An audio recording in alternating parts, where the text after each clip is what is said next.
তেজ সুধাকে ধাক্কা দিয়ে খাটে ফেলে দেয়। সুধা বলে, তেজ তোমার কি মাথা খারাপ হয়ে গেছে? এভাবে ধাক্কা দিয়ে ফেলে দিচ্ছ কেন? তেজ বলে, মাথাটা আমার খারাপ হয়নি, মাথা খারাপ হয়েছে তো তোমার। সুধা তো কিছুই বুঝতে পারে না, বলে, এসব তুমি কি বলছো তেজ? তেজ বলে, হ্যাঁ আমি যা বলছি ঠিকই বলেছি। এই সব বিষয় সম্পত্তি দেখে আপনি নিজের লোভটা সামলে রাখতে পারেনি, তাই না? তাই তো নিজের বয়ফ্রেন্ডকে ছেড়ে দিলেন, তাই তো? যখনই শুনেছেন আমার জীবনে সুধা আর নেই আর আমরা এত বড় একটা বিপদের মধ্যে পড়েছি, তখনই আপনি সাহায্য করতে এলেন। আর যেহেতু আপনাকে সুধার মতো দেখতে, তাই আপনি সেই সুযোগে সদ্ব্যবহার করলে। সুধা বলে, এসব তুমি কি বলছো তেছি? তোমার মন মানসিকতা এতটা নিচু আমি আগে জানতাম না। তুমি কিভাবে এতটা পরিবর্তন হয়ে গেলে? তেজ বলে, হ্যাঁ হ্যাঁ হ্যাঁ, আমি যা বলছি একদম ঠিক বলছি। আমি কোনো মিথ্যে কথা বলছি না, সেটা আপনি খুব ভালোভাবেই জানেন। তেজ বলে, আপনি এগুলো কেন করেছেন? এগুলো তো আমার সুধার, আপনি আমার সুধার জিনিস কেন পড়বেন? এই বলে তেজ সুধার থেকে সেই সমস্ত জিনিসপত্র খুলতে থাকে। সুধা বলে, তেজ আমার লাগছে। ও তেজকে জোরে করে ওখান থেকে ঠেলে সরিয়ে দেয় আর বলে, ছি তেজ ছি, তুমি সে আবার আগের মতোই রয়ে গেলে। আমি ভুল ভেবেছিলাম, আমি ভুল পদক্ষেপ নিয়েছিলাম। তোমাকে বিশ্বাস করে ভালোবেসে তোমাকে আমি ক্ষমা করে দিয়েছিলাম। তোমাদের এই বিপদের দিনে তোমাদের পাশে দাঁড়িয়েছিলাম। সত্যি ঝিনুক ঠিকই বলেছিল, আমার এখানে আসাটাই উচিত হয়নি। এরপর তেজ সুধার হাত ধরে টানতে টানতে তাকে নিচে নিয়ে আসে। সুধা আর তেজকে ওই রকম অবস্থা দেখে তোরি বলে, এ কি বাবা, তুমি মাম্মামকে কেন কষ্ট দিচ্ছ? মাম্মামের হাত কেন ধরেছো? তেজ বলে, এই চুপ করো, তুমি কাকে বাবা বলছো? আমি তোমার বাবা নয়। তোরি ভয়ে ঠাম্মির পেছনে লুকিয়ে যায়। ঠাম্মি বলে, তেজ এসব তুমি কি করছো? কি শুরু করেছো? বাচ্চা একটা মেয়ের সাথে কেমন বিহেভিয়ার করছো তুমি তেজ? এদিকে তখনই ঈশিতা আর আশুতোষ চলে আসে। ঈশিকা সুধাকে দেখে বলে, আমি তো প্রথমেই বলেছিলাম যে এই মেয়েটা সুধা নয়, ও রুক্মিণী।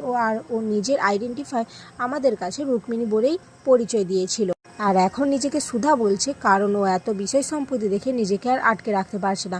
তাই লোভে পড়ে এখন নিজেকে সুধার পরিচয় দিচ্ছে, যাতে সমস্ত কিছু হাতিয়ে নিতে পারে। ঠাম্মি বলে, এসব তোমরা কি শুরু করেছো বলো তো দাদু ভাই? আমি কিন্তু কিছু বুঝতে পারছি না।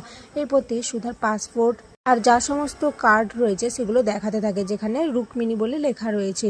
সুধা বলে, আমার ভুল হয়ে গেছে তেজ, তোমাদের পাশে দাঁড়ানো, তোমাদের দুঃসময়ে তোমাদের সাথ দেওয়া, এটা আমার সত্যি বড় অন্যায় হয়ে গেছে। আমি এক্ষুনি তরিকে নিয়ে এই বাড়ি থেকে চলে যাচ্ছি। এরপর তেজ সুধার সাথে প্রীতমকে নিয়ে অনেক নোংরা নোংরা খারাপ কথা বলতে থাকে। সুধা নিজের রাগ কন্ট্রোল করতে না পেরে তেজকে একের পর এক চড় মারতে থাকে, যেটা দেখে বাড়ির সকলে অবাক হয়ে যায়।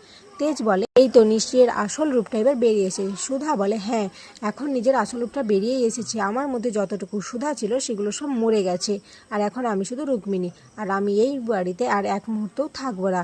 এই বলে সুধা যে বেরিয়ে যেতে যাবে, তখন ইমন আর সার্থক সুধাকে সন্দেহ করতে থাকে। তখনই তে সুধার কাছে এসে বলে, আসলে কি বলতো, আমাদের অনেক দিন পরে দেখা হয়েছে তো, তাই নিজেদের মান অভিমান হয়েছিল, তাই সেগুলোই আমরা মিটাচ্ছিলাম। সার্থক বলে, কিন্তু আমি প্রমাণ করে দেবো যে এটা সুধা নয় রুক্মিণী, আর আমি প্রমাণ করে দিলে এই সমস্ত সম্পত্তি আমাদের হয়ে যাবে। ভুলে যাস না, সমস্ত কাগজপত্র কিন্তু আমাদের কাছেই রয়েছে। এরপর সার্থক আর ইমন ওখান থেকে চলে যায়। সুধা তেজকে বলে, কি এখন নিজের স্বার্থ সিদ্ধির জন্য আমাকে এখানে আটকে রাখতে চাইছেন তাই না? তেজ বলে, হ্যাঁ, যতক্ষণ আমরা সমস্ত কিছু পেয়ে যাচ্ছি ততদিন পর্যন্ত আপনি এখানেই থাকুন, আর যত টাকা লাগে আপনাকে আমরা সমস্ত কিছুই দেব। সুধা বলছে, কাকে টাকা দেবেন আপনি?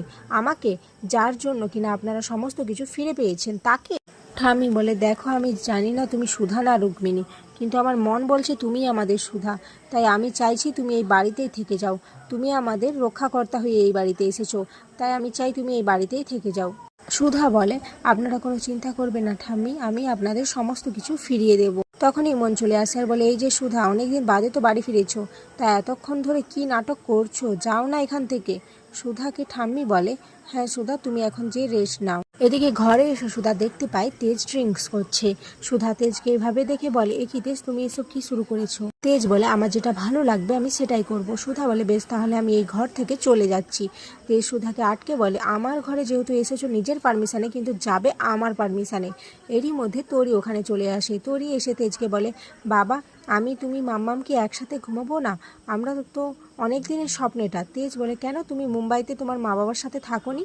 তখন তরি বলে, না তো, বিএসএফ তো অন্য রুমে ঘুমাতো, আর আমি আর মাম্মাম ঘুমাতাম। আমি সবসময় গনু দাদার কাছে প্রার্থনা করতাম যে আমি, মাম্মাম, ভাই, বাবা সবাই একসাথে থাকবো। আমার প্রেটা কি সত্যি হবে না?